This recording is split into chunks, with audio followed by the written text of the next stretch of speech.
आज हम भारतीय राज्यों के प्रति ब्रिटिश नीति व 1857 की क्रांति से संबंधित अति महत्वपूर्ण प्रश्नों के बारे में जानकारी आपके साथ शेयर करेंगे। और दोस्तों, आप जयपाल सक्सेस पॉइंट के यूट्यूब चैनल पर नए हैं तो हमारे चैनल को सब्सक्राइब अवश्य करें। और इस वीडियो के अंत में एक बहुत ही महत्वपूर्ण प्रश्न दिया हुआ है जिसका उत्तर आपको कमेंट बॉक्स में देखकर बताना है। तो पहला प्रश्न है, सहायक संधि के प्रतिपादक कौन थे? ए ऑप्शन में लॉर्ड डलहौजी, बी ऑप्शन में लॉर्ड वेलेजली, सी ऑप्शन में वॉरेन हेस्टिंग, डी ऑप्शन में विलियम बेटिक। तो दोस्तों, सहायक संधि के प्रतिपादक लॉर्ड डलहौजी थे, तो इसमें अपने बी ऑप्शन सही है। और दोस्तों, ये रीट समेत एसएससी, रेलवे, बैंक सभी परीक्षाओं के लिए बहुत ही महत्वपूर्ण टॉपिक है और इन प्रश्नों के उत्तर आपको एकदम फिक्स याद होने चाहिए। तो दोस्तों, सहायक संधि के प्रतिपादक लॉर्ड वेलेजली थे, तो अपने इसमें बी ऑप्शन सही है।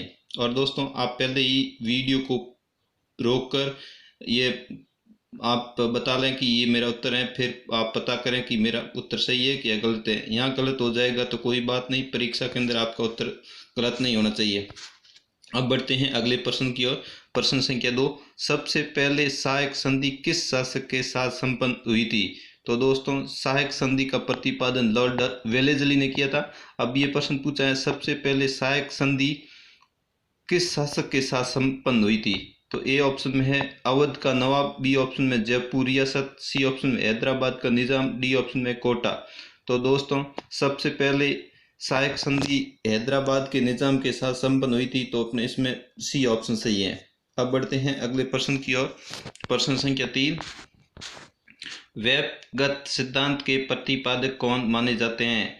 तो दोस्तों, सहायक संधि के प्रतिपादक लॉर्ड वेलेजली थे। अब यहाँ पूछा गया है व्यपगत लॉ ऑफ डेक्ट्रोट यानी कि व्यपगत सिद्धांत के प्रतिपादक कौन माने जाते हैं? ए ऑप्शन में लॉर्ड डलहौजी, बी ऑप्शन में Lord Wellesley, C option Warren Hasting, D option William Bentinck. तो दोस्तों, व्यपगत सिद्धांत के प्रतिपादक लॉर्ड डलहौजी माने जाते हैं, तो इसमें अपने ऑप्शन ए सही है, ए ऑप्शन राइट है। अब बढ़ते हैं अगले प्रश्न की ओर। प्रश्न संख्या 4, व्यपगत सिद्धांत या विलय की नीति के आधार पर सर्वप्रथम किस रियासत को ब्रिटिश साम्राज्य में शामिल किया था? A option Lucknow, B option Satara, C option Awadh, D option Hyderabad. तो दोस्तों, व्यपगत सिद्धांत या विलय की नीति के आधार पर सर्वप्रथम सतारा रियासत को ब्रिटिश साम्राज्य में शामिल किया था, तो इसमें अपने बी ऑप्शन सही है, सतारा। अब बढ़ते हैं दोस्तों अगले प्रश्न की ओर। प्रश्न संख्या 5, किस रियासत को अवध रियासत को किस आधार पर ब्रिटिश साम्राज्य में शामिल किया था? ए ऑप्शन व्यपगत सिद्धांत के आधार पर, बी ऑप्शन सहायक संधि के आधार पर, सी ऑप्शन घेरे की नीति के आधार पर, डी ऑप्शन कुप्रबंध के आधार पर। तो दोस्तों, अवध रियासत को कुप्रबंध या प्रशासनिक लापरवाही के कारण या कुप्रबंध के आधार पर अवध रियासत को ब्रिटिश साम्राज्य में शामिल किया था, तो अपने इसमें डी ऑप्शन सही है, डी ऑप्शन राइट है, कुप्रबंध के आधार पर। अब बढ़ते हैं दोस्तों अगले प्रश्न की ओर। प्रश्न संख्या 6, इस मिसाल में हम मुसलमानों को हिंदुओं से भिड़ा नहीं पाए, निम्नलिखित में से कौन सी एक घटना से ऐसी चंद के इस कथन का संबंध है? तो दोस्तों, ऐसी चंद ने किस युद्ध या किस घटना के कारण कहा था कि हम इस घटना में मुसलमानों और हिंदुओं को आपस में नहीं भिड़ा पाए? ए ऑप्शन में चंपारण सत्याग्रह में, बी ऑप्शन में खिलाफत आंदोलन में, सी ऑप्शन में 1857 की क्रांति में, डी ऑप्शन में 1942 की अगस्त क्रांति में। तो दोस्तों, इस मिसाल में हम मुसलमानों को हिंदुओं से भिड़ा नहीं पाए, ये मिसाल थी 1857 की क्रांति। तो दोस्तों, इसमें सी ऑप्शन सही है। अब बढ़ते हैं अगले प्रश्न की ओर। 1857 के प्रथम स्वतंत्रता संग्राम का प्रमुख तात्कालिक कारण क्या था? ए ऑप्शन में डलहौजी की विलय की नीति, बी ऑप्शन में है चर्बी वाले कारतूसों का प्रयोग, सी ऑप्शन में विधवा विवाह एक्ट, डी ऑप्शन में सती प्रथा पर रोक। तो दोस्तों, ये स्वतंत्रता संग्राम का प्रमुख तात्कालिक कारण पूछा है। तो दोस्तों, डलहौजी की विलय की नीति, ये दोस्तों राजनीतिक कारण था, ये आपके राजनीतिक कारण था। और चर्बी वाले कारतूस दोस्तों, ये तात्कालिक कारण था, तो इसमें अपने बी ऑप्शन सही है। जबकि विधवा विवाह एक्ट, सती प्रथा पर रोक, ये सामाजिक कारण थे।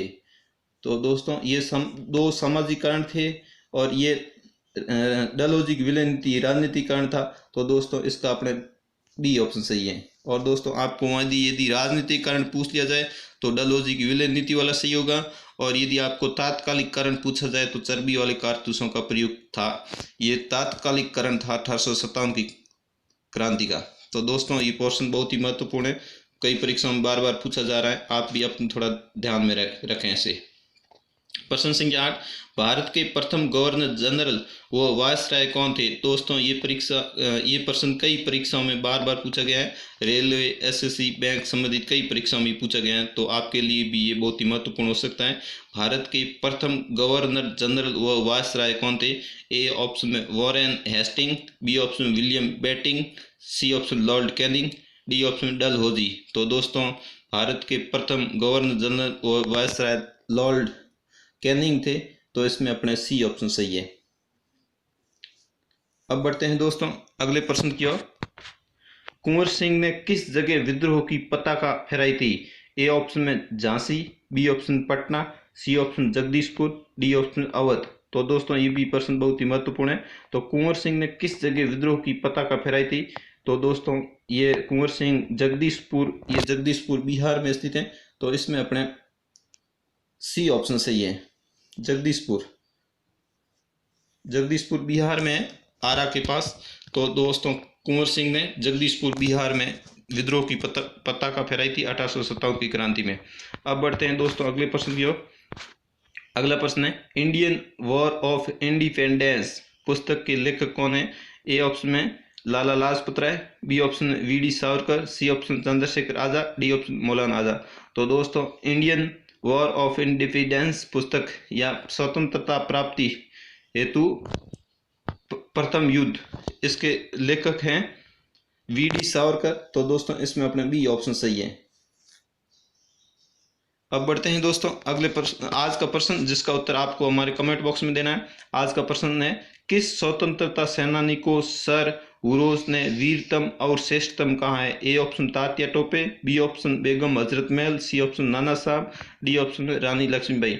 तो दोस्तों आपको बताना है, इस प्रश्न का उत्तर कमेंट बॉक्स में देकर बताना है, किस स्वतंत्रता सेनानी को सर हुरोस ने वीरतम और श्रेष्ठ कहा है। बहुत ही महत्वपूर्ण प्रश्न है।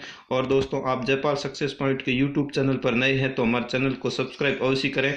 और आप थैंक्स फॉर वॉचिंग। जय हिंद, जय भारत।